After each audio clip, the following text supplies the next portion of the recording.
বাংলাদেশে নতুন করে কি করা হয়েছে, কয়েক বছর আগে সৃজনশীল এই নিয়মটা আনা হয়েছে। এখন কি আমাদের একটু মুখস্থ করা লাগে? একটু ভালো করে পড়লে উদ্দীপক দেখে আমরা বুঝতে পারি। বুঝতে পারছো? বা অনেক সময় বাংলায় আসে না, বাংলায় একদম একটা গল্প আছে তোমাদের, আর উদ্দীপকে একটা গল্প দিল শর্টে, এই মিনু এই করেছে, এইভাবে এইভাবে করেছে। তোমাকে উদ্দীপক কি বলবে? তোমার পাঠ্য বইয়ের অমুক গল্পের সাথে, গল্পের নামটা উল্লেখ করে বলবে অমুক গল্পের সাথে সেই উদ্দীপকের মিনুর সাথে তোমার পাঠ্য বইয়ের গল্পের কার মিল আছে, এইভাবে বলে না? তো মিনুর চরিত্র তুমি দেখে একটু বলে দিতে পারবে কার মিল আছে। গতে বলবে মিনু আর শিনুর মধ্যে সাদৃশ্য, তোমার পাঠ্য বইয়ের গল্পের মিনুর এখানে আংশিক তুলে ধরা হয়েছে। তুমি কি বলবে? হ্যাঁ, উক্তিটি যথার্থ যৌক্তিক, আংশিক তুলে ধরা হয়েছে। এবার প্রশ্ন করে না? বুঝতে পারছো? আবার যেমন ধরো ইসলাম শিক্ষা, ধর্ম শিক্ষা আসছে, উদ্দীপকে বললো শফিকা এবং রফিকা দুই বান্ধবী। শফিকা কি করে? সে বিশ্বাস করে তার পরীক্ষায় কি একমাত্র আল্লাহই ভালো মন্দ দান করার মালিক।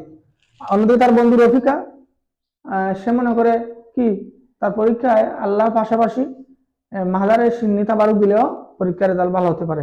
তো বললো প্রথমে গতে বললো শফিকার চরিত্রটি তোমার ইসলামের কোন ভিত্তির মধ্যে পড়ে? কোনটি? তাওহীদ না? সে একমাত্র আল্লাহর প্রতি তার তাওহীদ একত্ববাদ, সে বিশ্বাসী। আর রফিকার বিশ্বাসটি কোন বিশ্বাসে পড়ে? শিরিকের মধ্যে, সে শিরিক গুনার মধ্যে আছে না?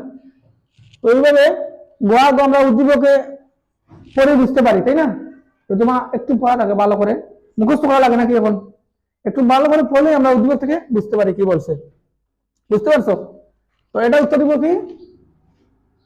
এটা হচ্ছে জ্ঞানমূলক এক কথার প্রশ্ন। অনেক সময় সাল বলতে পারে, এটা কি বলতে পারে, সংজ্ঞা চাইতে পারে। বুঝতে পারছো? এক লাইনে দুই লাইনে আনসার দিব। এটা হচ্ছে এক মার্ক। এটা কি? অনুধাবন।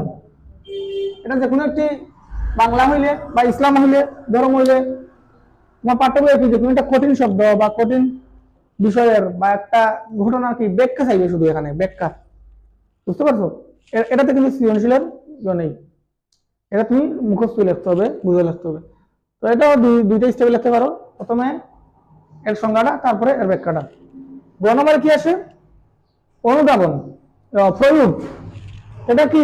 উদ্দীপক পরে আমরা প্রশ্ন যেটা হবে সরাসরি উদ্দীপকের সাথে কোন বিষয়ে ব্যাখ্যা করছে, উদ্দীপকে কি করছে, এইটা প্রথম যে প্রশ্নটা করছে এটা ডিরেক্টলি কি দিয়ে দিব আমরা, এক কথায় উত্তর দিয়ে দিব। তারপর বাকি উদ্দীপক থেকে এবং নিজের থেকে ব্যাখ্যা করে তুলনা করে দিব, তাই না? আর গত উদ্দীপক থেকে প্রশ্ন করবে, অনুধাবন ও প্রয়োগ ছিল কথা। বুঝতে পারছো না? সৃজনশীল